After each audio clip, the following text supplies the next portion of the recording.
Rodrigo, sortir de l'ombre des légendes brésiliennes. Par Tom Maston et Bruno Andrade.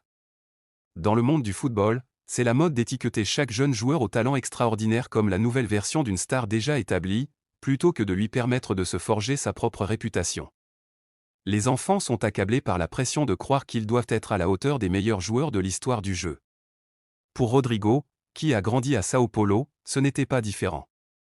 Surnommé le nouveau Neymar par les médias brésiliens dès l'âge de 12 ans, étant devenu un an plus tôt le plus jeune athlète à avoir signé un contrat de sponsoring avec Nike, il lui aurait été pardonné d'avoir laissé les gens tirer le meilleur parti de son incroyable talent de footballeur.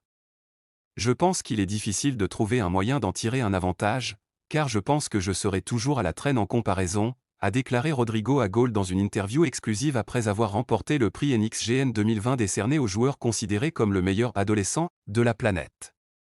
Nous parlons de Neymar, qui est une idole pour tout ce qu'il a fait et accompli. Je ne fais que commencer, donc faire cette comparaison avec lui est un peu difficile. Oui, c'est bien, car c'est le signe que je fais quelque chose de bien et que je démontre quelque chose sur le terrain, mais il y aura toujours quelque chose d'un peu mauvais dans cette comparaison avec une idole. J'ai toujours dit d'éviter ces comparaisons. C'est une pression inutile qui finit par être lancée sur moi. Dieu merci, j'ai toujours pu dire que je ne voulais pas être comparé à qui que ce soit, puis il n'y a jamais eu beaucoup de discussions. Parfois il y en a, mais ça vient de l'extérieur, donc ça n'interfère pas beaucoup sur le terrain.